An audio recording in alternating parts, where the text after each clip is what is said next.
Boa noite, igreja. Paz do Senhor Jesus seja sobre todos vocês, amém? Amém.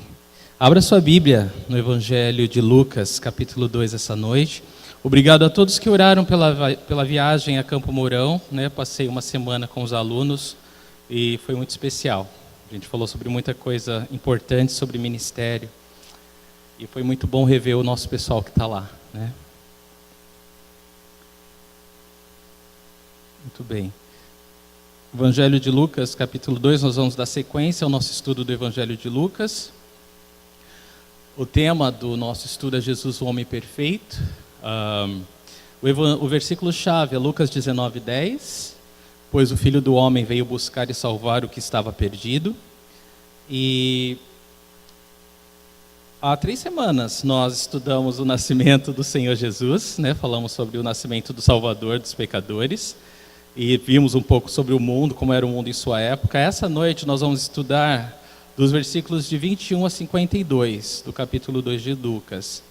E o tema da mensagem de hoje é filiação, fé, obediência e crescimento. Filiação, fé, obediência e crescimento. Amém? Vamos orar? Pai, obrigado, Senhor, porque até aqui tem nos ajudado, Senhor, Deus. E nossos corações vêm ávidos por ouvir a Tua voz, Senhor. Cremos que quando nós estudamos a Tua palavra, o Teu Espírito Santo trabalha em nossos corações. O Senhor fala conosco, Senhor.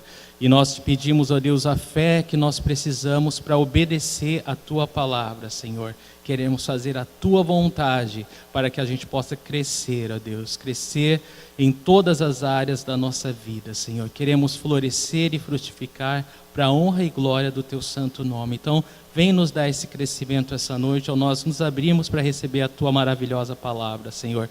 E que o Teu Espírito Santo tenha liberdade de nos tratar essa noite. Nós consagramos, ó Deus, todo esse tempo, Senhor, como nós já fizemos com todo esse culto, mas especialmente esse momento. Leva cativo, Senhor, todo o pensamento, a obediência de Cristo, Senhor, e traga a todos os corações, ó Deus, a Ti essa noite.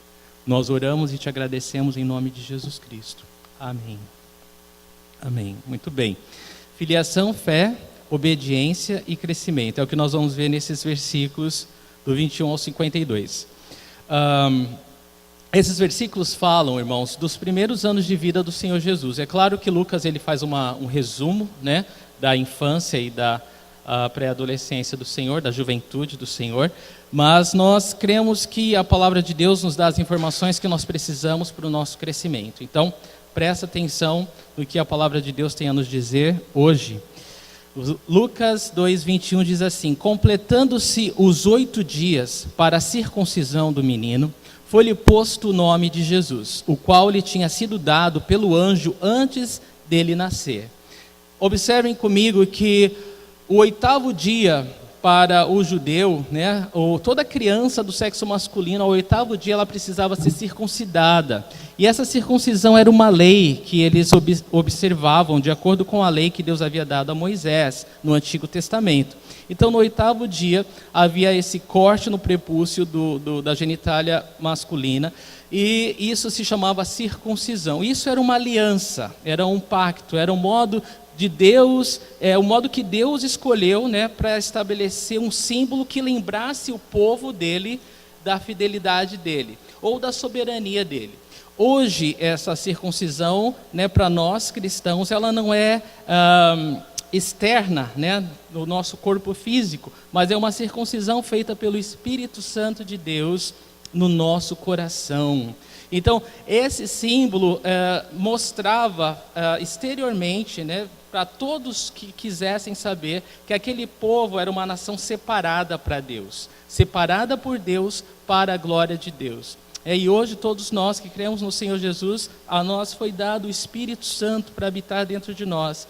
E essa é a separação, né? É aí que nós entendemos e temos o poder que não vem de nós, mas de Deus, para viver como um povo separado para a glória de Deus. Então era isso que acontecia. O 8º dia, então o menino Jesus foi circuncidado, né, como todo o menino judeu, e foi dado o nome de Jesus a ele, assim como o anjo tinha falado para Maria. Vocês lembram disso? O nome Jesus significa o Senhor é salvação, ou o Senhor salva. E em hebraico se diz Yeshua. Então Yeshua em hebraico, Jesus é o nome grego e em português é Josué, né? Não é tão engraçada como é em grego, né? Mas nós chamamos pelo seu nome grego, Jesus. E aí está, a circuncisão é o símbolo da aliança de Deus com Abraão, isso se encontra no capítulo 17 do livro de Gênesis. Israel é o povo separado para Deus. Olha só o que o apóstolo Paulo nos conta na carta aos Romanos, no capítulo 2, versículos 28 a 29. Não é judeu quem o é apenas exteriormente, nem a circuncisão a que é meramente exterior e física, não. Judeu é quem o é interiormente, circuncisão é operada no coração, pelo Espírito e não pela lei escrita. Para estes, o louvor não provém dos homens, mas de Deus. Infelizmente, para o judeu, ele se orgulhava por ser o povo da incircuncisão. Ele até debochava dos gentios, falando que, esses são os incircuncisos. E quando eles falavam, esses são os incircuncisos, eles queriam dizer, essas são as lenhas para o inferno, né? Esse é um povo que não tem nada a ver com Deus, não faz parte de Deus. Então, louvado seja Deus que em Jesus Cristo, Ele opera em nós essa circuncisão no coração pelo seu Espírito. E assim Ele nos separa para a honra e glória do seu nome. Amém? Então, nosso orgulho não é nada físico o que nós podemos fazer. Mas graças a Deus, né, se nós podemos nos orgulhar de alguma coisa, nos orgulhamos em Cristo Jesus pelo seu infinito amor e perdão demonstrado para nós naquela cruz. Amém? E graças a Deus pelo Espírito Santo que habita em nós. Lucas capítulo 2, versículo 22 agora. Completando-se o tempo da purificação deles, de acordo com a lei de Moisés, José e Maria o levaram a Jerusalém para apresentá-lo ao Senhor. Então, após a circuncisão, havia um período para o menino, né, de 33 dias, né, completando 40 dias ao todo para esse processo de purificação que a mulher ela precisava passar. Se fosse uma menina, seriam 80 dias, era o dobro. Mas 40 dias ela não podia entrar no templo porque eles estavam nesse período de purificação. Completado esse tempo, esses 40 dias, então o que José e a Maria fizeram? De acordo com a lei de Moisés, eles levaram a criança, Jesus, para apresentá-lo ao Senhor. Então, eles levaram o Senhor no templo, tá? Isso foi 40 dias depois do seu nascimento. As cerimônias de circuncisão e purificação eram necessárias como um lembrete de que nós somos pecadores. Mas vem cá, Jesus, ele não nasceu de semente humana. Ele foi concebido pelo poder do Espírito Santo. Então ele não precisava passar por esses rituais, não é verdade? Por essas cerimônias. Porque essas cerimônias nos lembram de que nós somos pecadores. Mas ele não cometeu nenhum pecado, ele não nasceu em pecado. Mas ele desde cedo, desde que nasceu, ele se identificou conosco, ele se identificou com os pecadores. Esse é o nosso Senhor Jesus. Bom, então ele poderia ter sido isento desses rituais, mas ele escolheu não fazer. E nós vemos mesmo como o bebê se identificando com nossos pecadores, e mais tarde ele vai mostrar isso através do batismo e da cruz, né, principalmente. Olha o Salmo 51:5 que diz: sei que sou pecador desde que nasci, sim, desde que me concebeu minha mãe. Então nós nascemos pecadores, né? Pecador não é alguma coisa que a gente faça para se tornar, mas é simplesmente que a gente simplesmente nasce, né, sendo pecador. Então aquele que não conheceu o pecado se fez pecado por amor a nós, é o que a palavra de Deus nos diz. Lucas, capítulo 2, versículo 23. Como está escrito na lei do Senhor, todo primogênito do sexo masculino será consagrado ao Senhor. Então, Jesus era o primogênito, né, e ele foi consagrado ao Senhor. E isso está, quando diz aqui no versículo 23, como está escrito na lei do Senhor, ele se refere a Levítico 12, de 2 a 4, e eu vou ler para vocês. Diz assim: diga aos israelitas, quando uma mulher engravidar e der à luz um menino, estará impura por 7 dias, assim como está impura durante o seu período menstrual. No 8º dia o menino terá que ser circuncidado, então a mulher aguardará 33 dias para ser purificada do seu sangramento. Não poderá tocar em nenhuma coisa sagrada e não poderá ir ao santuário até que se completem os dias da purificação. Então foi exatamente... José e Maria, eles eram muito tementes a Deus. Eles guardavam, né, a lei do Senhor e praticavam com o coração, né, correto diante de Deus. E eles fizeram exatamente o que a lei requeria deles. Gálatas, no Novo Testamento, capítulo 4, versículos de 4 a 5, nos diz o seguinte em relação à lei.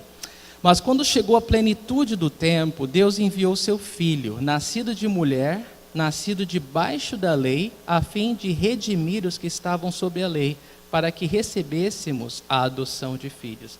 Então, olha só, a plenitude dos tempos, Deus enviou seu Filho. Então, o Filho de Deus, Jesus, Deus enviou ele para que, nascendo debaixo da lei, sendo Deus em carne, ele pudesse nos redimir, nos resgatar do domínio e da condenação da lei. E foi exatamente isso que ele fez, para que assim nós recebêssemos o quê? Que status? De filhos de Deus, filhos adotados por Deus. Amém? Louvado seja o Senhor Jesus. Versículo 24. E para oferecer um sacrifício de acordo com o que diz a lei do Senhor, 2 rolinhas ou 2 pombinhos. Então, José e Maria levaram o menino Jesus para consagrá-lo ao Senhor, e a consagrá-lo ao Pai, né, a Deus. Só que a lei pedia que se fosse um menino que oferecesse um cordeiro, né? E eles não tinham condição, mas a lei ela abria essa exceção. Caso a pessoa não tivesse condição de entregar um cordeiro, Jesus era o cordeiro, né? O casal, né, pobre poderia oferecer 2 rolinhas ou 2 pombinhos, e essas foram as ofertas de José e de Maria, né? Eles consagraram Jesus trazendo 2 rolinhas no dia da sua consagração. Era o que eles chamavam da oferta dos pobres. Então, e uma coisa importante para ser considerado é que tudo isso aconteceu antes dos sábios do Oriente vir visitar Jesus, porque os sábios do Oriente, vocês sabem, né? Mateus conta para a gente, eles trouxeram presentes caros para Jesus. E se José e Maria tivessem esses presentes na hora, com certeza eles, né, seriam mais do que felizes de comprar um cordeiro para poder apresentar ao Senhor. Mas é que realmente isso aconteceu depois desses acontecimentos. Versículo 25. Havia em Jerusalém um homem chamado Simeão, que era justo e piedoso, e que esperava a consolação de Israel, e o Espírito Santo estava sobre ele. Então agora Lucas apresenta para nós uma pessoa nova, Simeão. Apesar do texto não falar, aparentemente ele era um ancião, uma pessoa bem avançada em idade, mas que ele estava ali no templo, diz aqui, que ele era um homem justo e piedoso. Isso quer dizer, se falar do caráter dele de temente a Deus. Ele era um homem que temia a Deus e buscava a Deus. E diz aqui também que ele esperava a consolação de Israel. Isso se refere a essa promessa que Deus havia dado no Antigo Testamento de que ele enviaria o Messias, o Salvador do mundo. Então, como um bom judeu temente a Deus, ele aguardava por essa consolação de Israel, o momento que a nação de Israel seria redimida, seria resgatada por Deus, e que o ungido de Deus viria libertar seu povo. E diz aqui também que o Espírito Santo estava sobre ele. Então, nós sabemos que como igreja, em Atos capítulo 2, o Espírito Santo foi derramado sobre a igreja do Senhor, mas até esse momento o Espírito Santo ele vinha sobre algumas pessoas, né, em determinadas situações.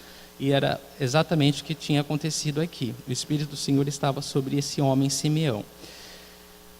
E é claro que aqui diz que ele estava no templo. Isso quer dizer que no momento que José e Maria levaram Jesus para consagrá-lo, eles encontraram Simeão ali. E é claro que ele foi movido pelo Espírito Santo para estar ali. Mesmo que, através do nascimento de João Batista, as pessoas estavam já cientes de que, olha, o Messias está para vir. E teve os pastores, depois que Jesus nasceu, que saíram anunciando para todo mundo que o Messias havia nascido. Então, haviam rumores de que o Salvador do mundo já estava no mundo, mas é importante ficar claro para nós que foi o Espírito Santo quem conduziu ele ali, não os rumores ou os boatos. E a oração dele, que era uma oração muito conhecida para um judeu, né, que eu possa ver a consolação de Israel. E essa oração de Simeão foi respondida no momento que ele viu Jesus ali bem na frente dos olhos dele. A resposta de Deus, ali estava a consolação de Israel.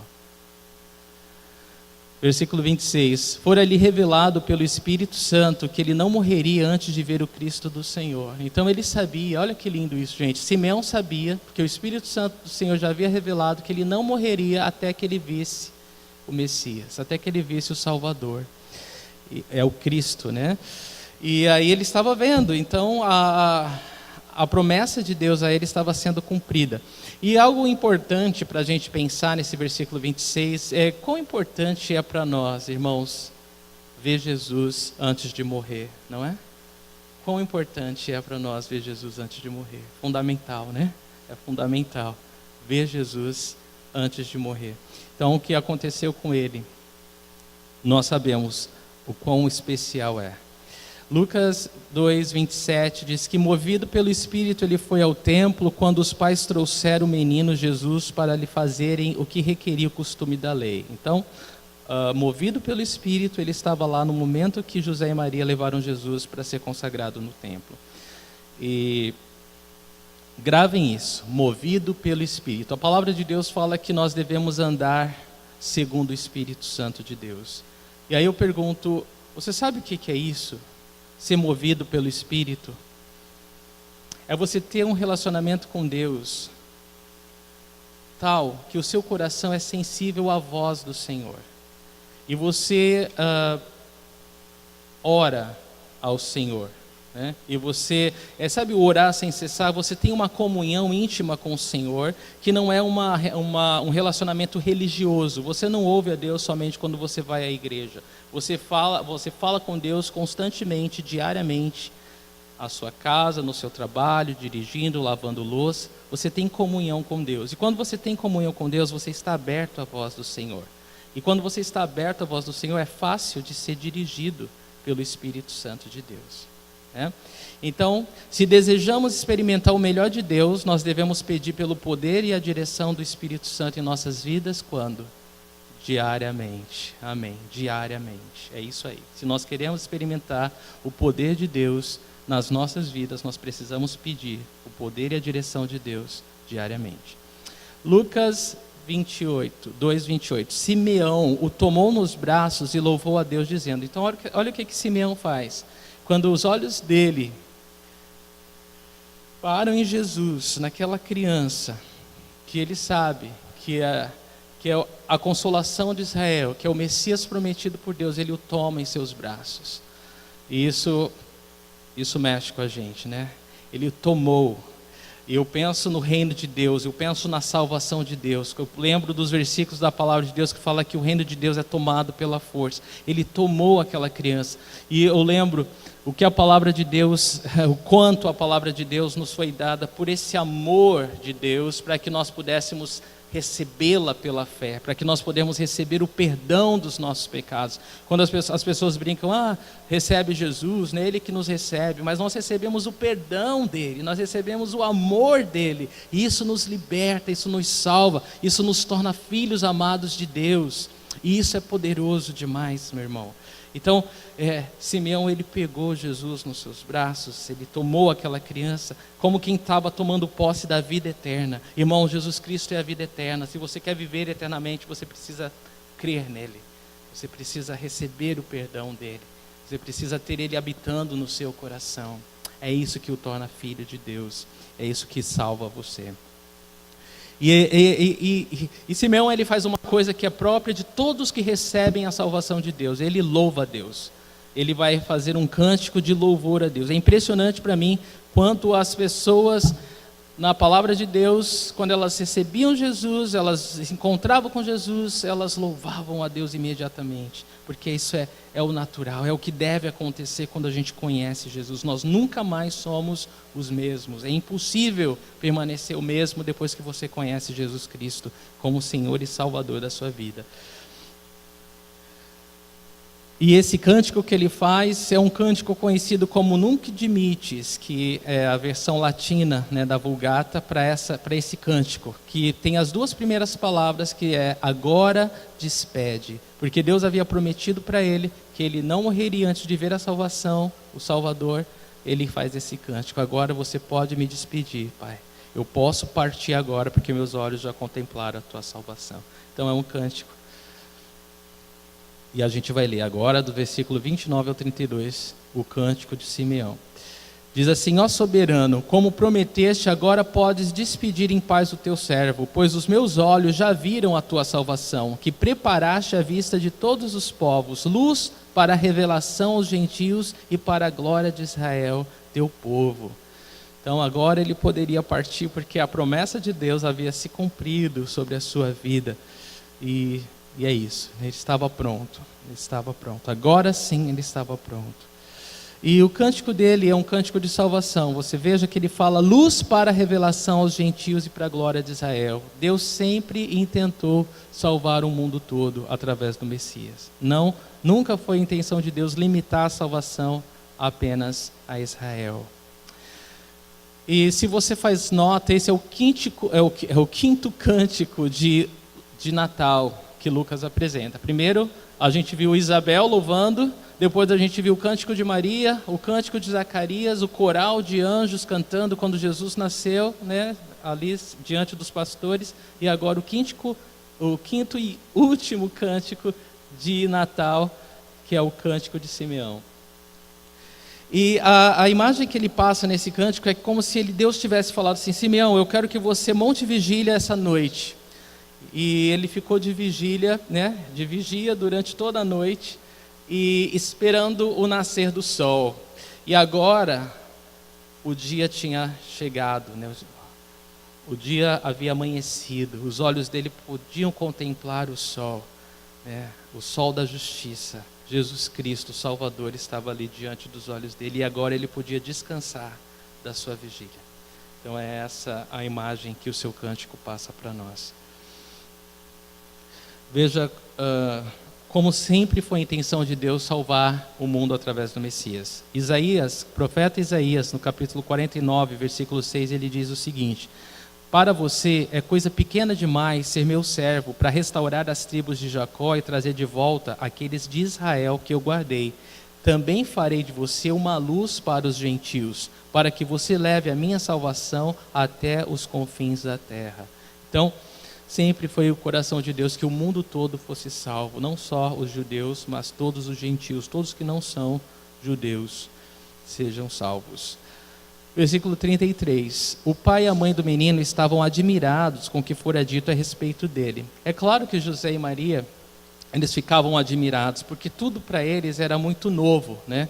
Imagina, Maria recebeu o anjo falando: você vai ter um filho, né, sem conhecer homem algum, e ainda virgem você vai dar à luz a essa criança, você vai pôr o nome dele de Salvador, o Senhor salva, e ele vai ser o Salvador, ele é o ungido de Deus. E por mais que Maria acreditava naquilo, aquilo estava acontecendo com ela, né? A palavra de Deus vai nos contando que à medida que o tempo ia passando e as coisas iam acontecendo, ela ia guardando aquilo no coração dela, ela ia meditando sobre aquilo, querendo entender aonde aquilo ia dar, né? O que ia acontecer, afinal de contas. Então a gente pode imaginar o misto, né, de emoções no coração de José e Maria quando eles ouviram aquele ancião louvando a Deus, né, tomando aquela criança, abençoando eles. Isso devia ser muita emoção, né, muita emoção. E não importa o quão bem você conhece Jesus, há algo especial em ver alguém conhecê-lo, né? Você já reparou isso? Não tem nada igual, né? Quando você vê alguém falando de Jesus, ou conhecendo Jesus, ou adorando Jesus. É lindo demais, né? É lindo demais. Ver a intimidade que as pessoas têm com Ele. É especial. Versículo 34. E Simeão os abençoou e disse a Maria, mãe de Jesus: este menino está destinado a causar a queda e o soerguimento de muitos em Israel e a ser um sinal de contradição. Então no versículo 34, Simeão ele tem uma palavra profética para Maria. E em relação a Jesus, aquela criança, ele fala que aquele menino, ele está destinado, o destino dele é causar a queda e o soerguimento de muitos, quer dizer, queda e ascensão de muitos. Muitos vão cair e outros vão ser levantados. E muito parecido ainda, né, esse contraponto, ele fala ia ser um sinal de contradição. Um sinal no sentido de um milagre, porém rejeitado por muitos. Ele vai ser um milagre de Deus, ele vai ser a bênção de Deus em carne, mas muitos o rejeitarão. Então, essa contradição. E é importante. Então, quando ele fala em queda e ascensão, o soerguimento, ele está se referindo ao Pedro que se arrependeu enquanto Judas se enforcou. Ele está falando do ladrão da cruz que acreditou nele enquanto o outro blasfemou. E de todos quanto Jesus ele foi rejeitado, enquanto para outros acreditaram nele. Ele é como um imã, atrai uns e repele outros. É exatamente isso que Jesus é.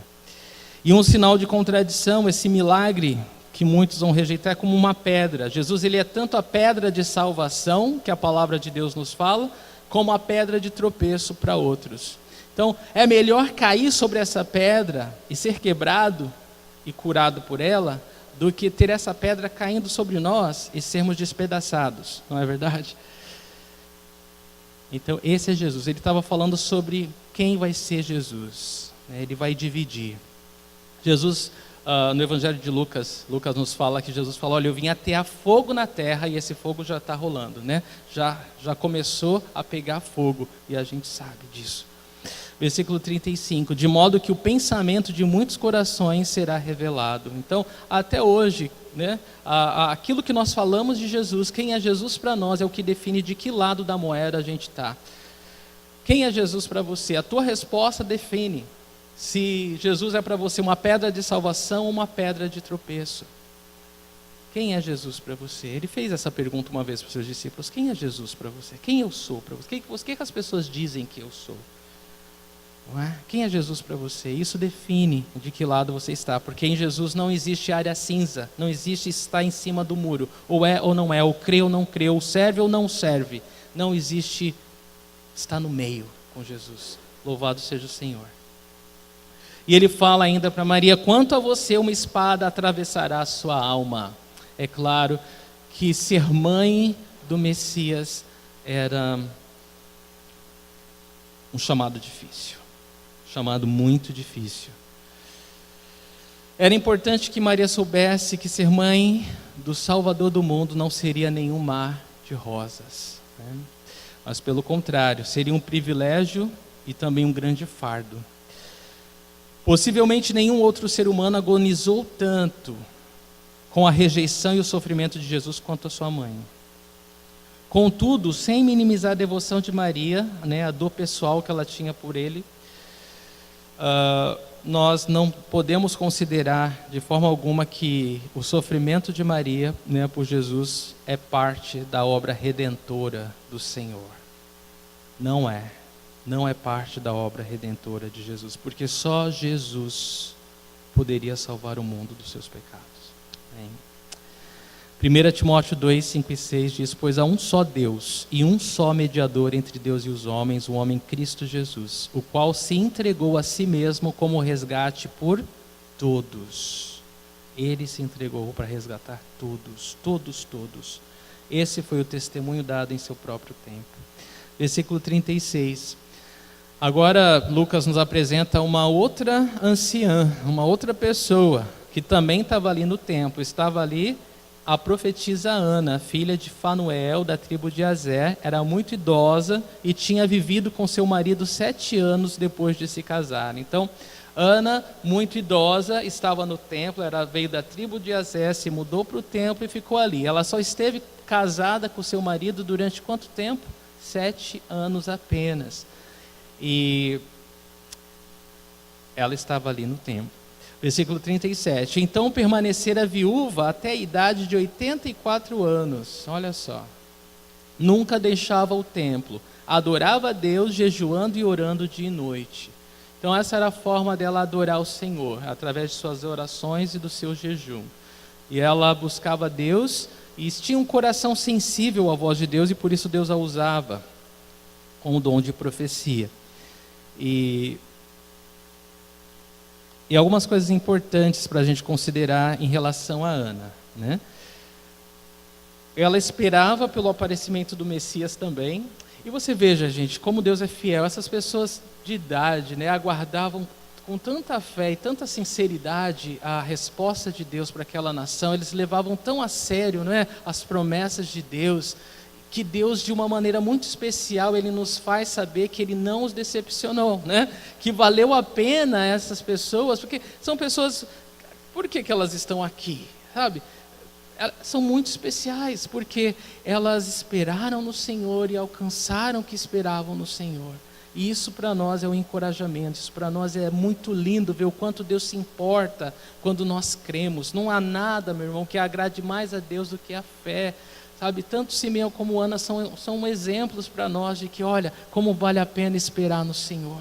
Olha, aqueles que esperam no Senhor não serão decepcionados. Quando a nossa esperança está no Senhor, nós não vamos ser decepcionados. E essa mulher, ela também pôde ver com seus olhos o Salvador do mundo.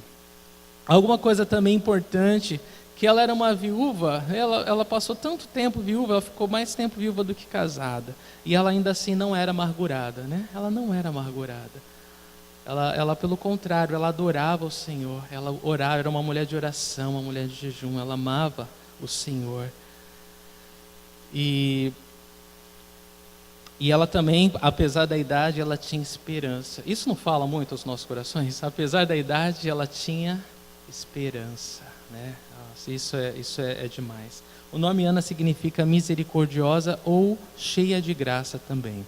Versículo 38. Tendo chegado ali naquele exato momento, deu graças a Deus e falava a respeito do menino a todos os que esperavam a redenção de Jerusalém. Olha, além de tudo isso, ela também era uma evangelista. Ela falava de Jesus para todos, né, que esperavam a redenção de Israel. Então ela começou a falar do Senhor Jesus a todas aquelas pessoas ali do templo. E vejam que ela chegou naquele exato momento. Então isso aqui é lindo, porque em Cristo não existem coincidências, né? É tudo cristocidência, porque ali no momento que Maria chegou com José, já colou Simeão, depois a Ana, né, e todo mundo. Eu fico imaginando Simeão, porque ela começou a dar graças a Deus. Imagina Simeão louvando a Deus, e aí a Ana chega louvando a Deus. José e Maria ficaram sem entender nada, né? Meu Deus, o que está acontecendo aqui? Quem é essa criança? Meu Deus, qual vai ser a próxima, né? O que vai acontecer agora? Acho que eles já ficavam na expectativa do próximo slide, né? O que vai vir agora? O que Deus vai fazer com essa criança? E ela contava a respeito do menino a todos que esperavam a redenção de Jerusalém. Versículo 39, depois de terem feito tudo o que era exigido pela lei do Senhor, voltaram para sua própria cidade, Nazaré, na Galiléia. Sabe que Jerusalém ficava no sul de Israel, e eles moravam em Nazaré, no norte, na região da Galiléia. E era uma viagem de 150 quilômetros aproximadamente, né? Para quem não tinha um automóvel nem um avião, né? Era duro, né? Era pesado. Mas veja que diz aqui que eles fizeram tudo o que era exigido pela lei do Senhor, mostrando novamente o temor deles ao Senhor, esse temor sadio, esse temor de amar a Deus e não querer perder nenhuma das suas bênçãos. Esse era o coração de José e Maria. E aí eles voltaram para sua cidade, Nazaré da Galiléia. Versículo 40. Lucas agora ele resume toda a infância de Jesus nesse versículo. Ele fala que o menino crescia e se fortalecia, enchendo-se de sabedoria, e a graça de Deus estava sobre ele. Então, o que Jesus fez enquanto criança? Ele cresceu e se fortaleceu, tanto fisicamente como espiritualmente.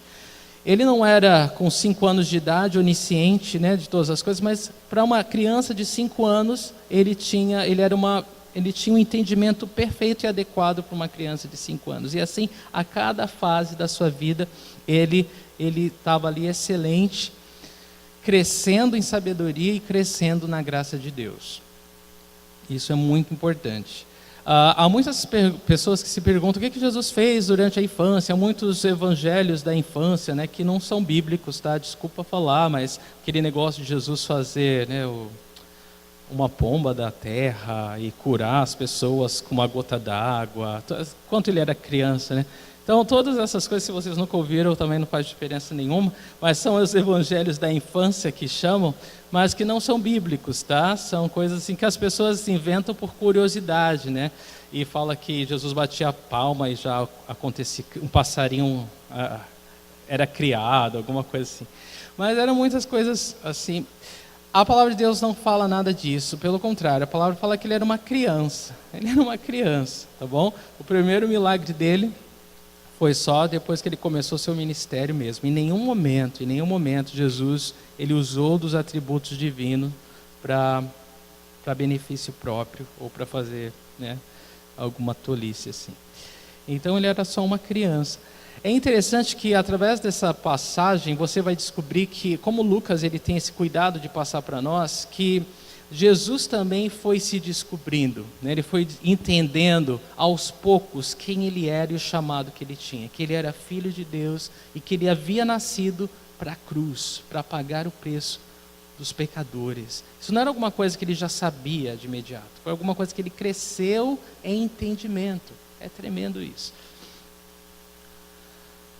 O bom prazer de Deus estava nele, por isso ele crescia diante de Deus e dos homens. Mas Lucas ele conta uma história de 12 anos, quando Jesus tinha 12 anos para nós, e a gente vai ver essa história agora. Mas antes da gente ver, é importante lembrar que para todos os pais que criam seus filhos no temor do Senhor, né, ensinando a palavra, você está fazendo exatamente o que Deus está falando. E Deus, a graça de Deus é sobre a sua vida. Você vai ver seu filho. É um trabalho árduo, né, porque parece que você quer ver o resultado amanhã, e o resultado não vem imediatamente, né? Mas eu quero dizer para você simplesmente continuar. Continue sendo fiel, continue semeando a palavra de Deus no coração dos seus filhos. E a palavra de Deus não mente, né? Lá mais tarde, ele não vai se desviar, ele vai saber. Tudo que você semeou agora, você vai colher, ele vai colher na vida dele mais tarde, né? E você pode descansar em Deus, porque ele é fiel para fazer o resto. Tudo que você tem que fazer agora é ser fiel a Deus e semear a palavra dele, que Deus vai cuidar do resto. Amém? Olha só, Lucas 2,41. Todos os anos seus pais iam a Jerusalém para a festa da Páscoa. Então, novamente falando, né, desse coração temente, piedoso de José e Maria, todos os anos eles iam a Jerusalém. Eles faziam essa viagem de 150 quilômetros, né, em romaria, em peregrinação, para as festas, né, em Jerusalém. E a festa da Páscoa era aquela festa que, se você tivesse que escolher entre qualquer outra, você ia escolher a festa da Páscoa, era a mais importante no calendário judeu. Então, de acordo com Deuteronômio 16, os judeus deveriam ir 3 vezes por ano a Jerusalém para adorar numa dessas festas. E se eles pudessem, que nem todos tinham condições, eles levavam a esposa e a família inteira, tá bom? Então, imagina que assim, a família toda, né, nessas caravanas. Versículo 42. Quando ele completou, Jesus, 12 anos de idade, eles subiram à festa conforme o costume. Então veja que quando Jesus fez 12 anos, eu quero que você grave esse número, 12 anos, porque era importante essa idade para um menino judeu. Quando Jesus completou 12 anos de idade, como de costume, eles foram à festa da Páscoa. E aí o que acontece? Versículo 43. Terminada a festa, voltando seus pais para casa, o menino Jesus ficou em Jerusalém sem que eles percebessem. Então a festa da Páscoa durava 7 dias. E estava lá José, a Maria, os familiares todos, né, todo o pessoal estava lá na festa. E acabaram indo embora e deixando Jesus para trás, né? Jesus ficou que eles nem perceberam. Eles realmente não sentiram falta, então eles foram. Aí no 44, Lucas diz o seguinte: pensando que ele estava entre os companheiros de viagem, caminharam o dia todo. Então começaram a procurá-lo entre os seus parentes e conhecidos. Então eles andaram um dia inteiro quando eles começaram a procurar Jesus. Não vamos culpá-los de negligência infantil, né? Porque vocês precisam entender que assim era um grupo grande, né? E eles faziam da seguinte forma: os homens, as mulheres e as crianças iam na frente, os homens iam atrás, os mais velhos, os mais novos, as mulheres iam, né, dando o ritmo da coisa. E uma criança de 12 anos, ela podia estar tanto com os homens, né, lá atrás, como com as crianças e as mães lá na frente. Então ele podia transitar de um grupo para o outro, e cada grupo ia pensar o quê? Ele deve estar com a mãe, ele deve estar com o pai. E os parentes tinham esse hábito de um olhar os filhos dos outros, porque era muita criança. Muito bem. E aí então, versículo 45. Não encontrando, voltaram a Jerusalém para procurá-lo. Então imagina, eles andaram um dia inteiro, sentiram falta de Jesus, e aí, vamos ter que voltar. Eles andaram mais um dia inteiro de volta. 2 dias se passaram só andando, para chegar de novo em Jerusalém. Agora vamos lá, o 46. Depois de 3 dias o encontraram, ou seja, depois que eles chegaram, eles passaram mais um dia procurando Jesusinho. Aí eles não encontraram, aí eles encontraram o menino Jesus no templo, finalmente, sentado entre os mestres, ouvindo-os e fazendo-lhes perguntas. Então olha só, gente, com 12 anos de idade, Jesus estava lá no templo, sentado com os professores, os mestres, fazendo perguntas, né? E era uma coisa assim impressionante, porque Lucas ele faz questão de colocar isso para nós. Mas antes a gente pode saber que é o seguinte: o Sinédrio, que era a liderança, né, dos judeus ali religiosos, eles se reuniam na festa da Páscoa justamente para isso, depois da festa, para responder perguntas teológicas para as pessoas, né? E Jesus ele não perdeu a oportunidade, ele estava lá perguntando, ele queria saber, e as respostas que ele dava eram surpreendentes a todos. Olha só o que Lucas fala no versículo 47. Todos os que o ouviam ficavam maravilhados com o seu entendimento e com as suas respostas.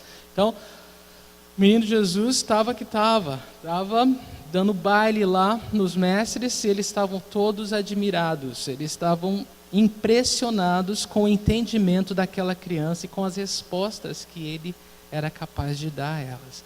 No versículo 48 diz que quando seus pais o viram, ficaram perplexos, né? Desorientados, né? Não sabiam o que fazer.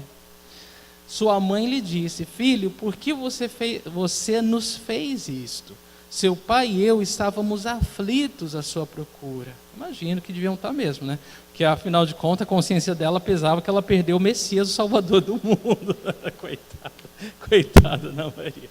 Não vamos pôr esse peso sobre ela. Mas eles estavam realmente aflitos procurando a criança, né? E ela dá essa repreensão suave de mãe, né? Uma mãe, qual a mãe que não ia falar isso, né? No mínimo, né? Filho, como é que você me apronta uma dessas? Sabe quanta gente andou atrás de você? Versículo 49. Ele perguntou: por que vocês estavam me procurando? Não sabiam que eu devia estar na casa do meu pai? Então a resposta de Jesus ela é muito lógica, ela é muito pertinente. Ele responde com uma pergunta, e ele responde e fala assim: mãe, mas por que vocês estavam me procurando? Vocês não sabiam que eu devia estar na casa do meu pai? Isso também pode ser traduzido como: você não sabia que eu já tenho idade para começar a aprender o ofício do meu pai? Porque é exatamente isso que uma criança de 12 anos, um judeu de 12 anos fazia. Ele começava a aprender o ofício do pai dele. É claro que ele aprendeu o ofício do José na carpintaria e cuidou da família quando José morreu, mas ele estava começando a entender, ou ele já sabia quem ele era como filho de Deus e qual a missão que ele teria para fazer. Então o que ele fez? Obviamente, ele começou a se aprofundar no ofício do Pai Celestial. Então, eu estou fazendo exatamente o que eu devo fazer, né? Eu não mereço uma repreensão, porque eu estou corretíssimo. Eu estou aqui aprendendo com os mestres da lei, estou aqui fazendo exatamente o que eu vim fazer. Estou cuidando dos negócios do meu pai. E isso foi uma repreensão suave para José e Maria, né? Porque eu fico imaginando, está na pele de José e Maria, né? Porque quando Maria fala seus pais, seu pai e eu, é claro, é óbvio, Lucas ele fala seus pais, então é óbvio que José, para Jesus, ele era o pai humano, né? O pai terreno dele. E tanto para José também, ele era o filho mais velho que ele tinha. Apesar de José e Maria ter mais 4 filhos homens e 2 mulheres, Jesus era o primogênito dele, essa adoção de filho. E então a preocupação era a mesma, né? Porque quando eu parei para pensar, se colocando no lugar do José e da Maria, eu falei assim, tá bom, mas esse daqui é o Salvador do mundo, mas quem está trocando a fralda sou eu, né, agora. Ele está chorando, está com cólica. Então, assim, todo esse cuidado eles tinham que dar, todo esse cuidado eles tinham que estar ali para eles. Então, eles tinham um cuidado de pai e mãe normal. E para eles, humanamente falando que eles não eram perfeitos, era muito difícil eles saberem até onde esse limite, né? Até onde eu posso fazer e o que eu não devo fazer, até onde eu devo cuidar e até onde eu devo soltar. E eles tinham essa preocupação também.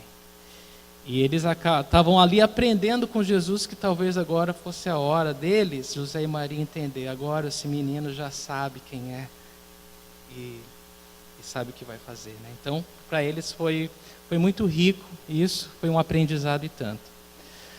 Mas é interessante que no versículo 50, Lucas, ele solta essa. Mas eles não compreenderam o que ele dizia. Então é tipo assim, tá bom, Jesus, a gente entende uma parte, mas você é nosso filho, vamos embora, vamos para casa agora. Eles não entendiam totalmente o que Jesus estava falando para eles. Foi bem devagar, foi bem difícil. Na verdade, foi bem difícil. Versículo 51. Então foi com eles para Nazaré e era-lhes obediente. Eu ouvi que esse foi, na verdade, o primeiro milagre de Jesus, né? Com 12 anos, ele foi obediente aos seus pais.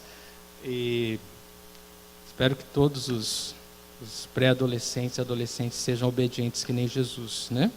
Ele foi para Nazaré e era obediente a seus pais. Sua mãe, porém, guardava todas essas coisas em seu coração, né? Então ela estava meditando, aprendendo, considerando, ponderando. Meu Deus, me ajuda a saber lidar com tudo isso, né? E a gente sabe que cada vez mais a dor de Maria, ela foi aumentando até ver o filho dela na cruz para pagar o preço dos nossos pecados, de toda a humanidade. Mas veja só, o conhecimento de quem ele era não o tornou o quê? Orgulhoso, né? Mesmo o fato de Jesus saber que ele era o Filho de Deus, né? Ele era Deus em carne, não fez uma pessoa orgulhosa, arrogante, né? Mas pelo contrário, ele se submeteu aos seus pais terrenos, né? Imperfeitos, e a toda a autoridade. Jesus continuava obediente. E algo interessante, no reino de Deus a autoridade é submissão. É só no reino de Deus que a autoridade é submissão, né? Há um livro tremendo que é Os 10 Princípios Poderosos para o Serviço Cristão, e um dos capítulos é esse. Se você tiver a oportunidade de ler, é bem fininho, dos irmãos Wiersbe, e eu indico a todos vocês. Fala dos 10 princípios poderosos para o serviço cristão, e ele fala sobre a autoridade, né? Ele diz que no reino de Deus, e ele fala excelentemente, a autoridade é submissão, né? A autoridade do ministério é a submissão. E Jesus, ele é o nosso maior exemplo disso. Lucas 2, versículo 52. Jesus ia crescendo em sabedoria, estatura e graça diante de Deus e dos homens. E agora, Lucas, ele resume toda a juventude de Jesus, né? Depois a gente vai ver ele já começando o seu ministério com 30 anos. Mas a gente sabe que nesses 18 anos, dos seus 12 aos 30, Jesus cresceu em sabedoria, estatura e graça diante de Deus e dos homens. Isso quer dizer que ele cresceu fisicamente, ele cresceu intelectualmente, ele cresceu espiritualmente, em todas as áreas da sua vida, diante de Deus e dos homens. Diante de Deus e dos homens. Socialmente ele cresceu. E isso nos leva a algumas considerações. Jesus, ele cresceu em Nazaré, amadureceu na sua infância e juventude, né, em tudo sendo excelente. E as condições dele não eram as melhores, tá bom? Ele era uma criança assim como qualquer outra, e um jovem como qualquer outro. Ele cumpriu todas as responsabilidades esperadas de um filho mais velho, inclusive a de ser o homem da casa depois que seu pai José morreu. Ele trabalhou na carpintaria do seu pai, sustentou a família, amou a Deus antes de todas as coisas e mostrou-se fiel em todas as coisas pequenas até ele estar preparado para começar seu ministério. Então ele é um exemplo para todos nós, né? Jesus é o nosso maior exemplo.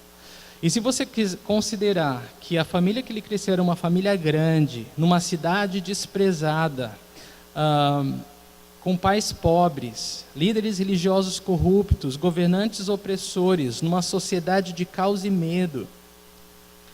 Ele foi equilibrado em todas as áreas. Ele não negligenciou qualquer responsabilidade que lhe era devida. Ele priorizou a Deus, sabia ouvir e fazer as perguntas certas, aprendeu a trabalhar e ser obediente aos pais. E 18 anos mais tarde, nós vemos o Pai Celestial dizer essas palavras. Lucas 3:22, Tu és o meu filho amado, em ti me agrado. Então isso é um exemplo para nós, né? Um exemplo a ser seguido. Que o Senhor diga o mesmo de nós, né? Que não inventemos desculpas para não obedecer a Deus. Se nós queremos crescer em todas as áreas da nossa vida, nós temos que seguir os passos de Jesus. Confiar nas promessas de Deus, né? Ter fé nas promessas e obedecer à vontade do Pai.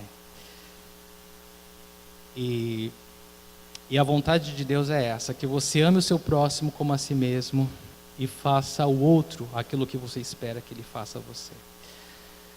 É simples. Então, se a minha teologia ou a nossa teologia e o nosso relacionamento com Deus não nos guiar nessa verdade, é possível que essa teologia esteja errada, não é verdade? Se o que nós temos ouvido de Deus, se o que o nosso relacionamento com Deus não tem nos levado a amar o próximo como a nós mesmos, alguma coisa está errada aí. Ou nós não sabemos o que é ter Deus como Pai e nem Jesus como Senhor, ou tem algum ruído nessa comunicação que a gente precisa identificar o que é, né? Talvez algum pecado. E eu quero terminar com João 17:23, que diz o seguinte: que eles sejam levados à plena unidade, para que o mundo saiba que tu me enviaste e os amaste como igualmente me amaste. Gente, olha que lindo. Jesus, no capítulo 17 de João, ele faz essa oração, Pai, ele pede ao Pai, que eles, falando de nós, que cremos, sejamos levados à plena unidade. O que é essa unidade plena? Que nós possamos viver como se fôssemos um só, como se fôssemos um corpo só. E ele diz que se isso acontece, olha o resultado: o mundo vai saber que o Senhor me enviou, ou seja, o maior testemunho para o mundo sobre quem é Jesus, para o mundo ver Jesus e para o mundo receber o perdão, a graça de Jesus. O mundo vai olhar para quem? Para a igreja. E quando o mundo vê a unidade da igreja, o amor que nós temos uns pelos outros, o mundo vai saber, não, verdadeiramente Jesus é real. Jesus, o Pai enviou Jesus. E ele fala que não só saber que o Pai enviou, mas ele fala que os amaste como igualmente me amaste. Eles vão ver que Deus ama o pecador. E todo mundo vai querer fazer parte da família de Deus. Porque Jesus se tornou palpável, Jesus se tornou visível para eles. Então é isso, gente. A vontade de Deus para nós é que a gente possa crescer em unidade, crescer no amor. Isso significa que todas as diferenças devem cair por terra, porque afinal o que nos une é o que nós temos em comum, é Jesus Cristo e a nossa salvação nele, é a palavra de Deus, é isso que nos une. E nós devemos fazer todo o esforço para viver em plena paz nessa unidade, e aí o nome de Deus é glorificado, aí Jesus é proclamado para o mundo todo e as pessoas podem ver e provar do amor e do perdão do Senhor. Amém? Vamos ficar em pé e vamos agradecer ao Senhor. Pai, muito obrigado, Senhor. Obrigado pela Tua palavra, Senhor. Eu sei que o Senhor falou conosco além do que nós podemos imaginar. Eu oro que o Senhor nos ajude a ruminar a Tua palavra, Deus, a meditar na Tua palavra, Deus, a ponderar, Deus, todas essas coisas que nós ouvimos em nosso coração. E, Senhor, nos dá a graça e o poder, ó Deus, para obedecer. Nós queremos crescer, Senhor, queremos crescer em todas as áreas da nossa vida. E nós reconhecemos que precisamos, primeiro, Deus, nascer de novo, ser filho de Deus, ter o Espírito de Deus habitando em nós. Nós precisamos ter fé nas Tuas promessas, Senhor, que o Senhor não abandona aquele que confia em Ti. E o Senhor não rejeita, o Senhor não despreza aquele que Te busca, Senhor. Nós precisamos crescer em obediência, Senhor, à Tua vontade, ó Deus. Nos ajuda, Senhor. Nos ajuda, queremos viver em plena unidade, Senhor. Queremos fazer a Tua vontade, não a nossa, Pai. Nos ajuda a abrir mão, ó Deus. Nos ajuda a participar dos sofrimentos de Cristo, Senhor. Nós só temos uma vida para viver para Ti, Senhor. E queremos vivê-la plenamente, Senhor. Nos enche com o Teu Espírito Santo essa noite, Senhor. Em nome de Jesus nós te pedimos, ó Pai. Porque queremos crescer. Queremos crescer, Deus. Não só em estatura, Deus. Queremos crescer na Tua vontade, em graça, Senhor, em sabedoria, Deus. Aplicar o que conhecemos de forma correta, Senhor. Fazer aquilo que Te agrada, Senhor. Aquilo que arranca sorriso dos Teus lábios, Senhor. Nos ajuda a ponderar nisso essa noite, Deus. Que o Senhor já nos deu tudo o que precisamos para viver uma vida de piedade, Deus. Uma vida temente a Deus. O Senhor nos deu o Teu próprio Espírito, Senhor, para nos guiar, Deus. Para nos fortalecer. Deus, nós não queremos inventar desculpas, não queremos culpar o outro, Senhor, da nossa negligência, da nossa responsabilidade, Pai.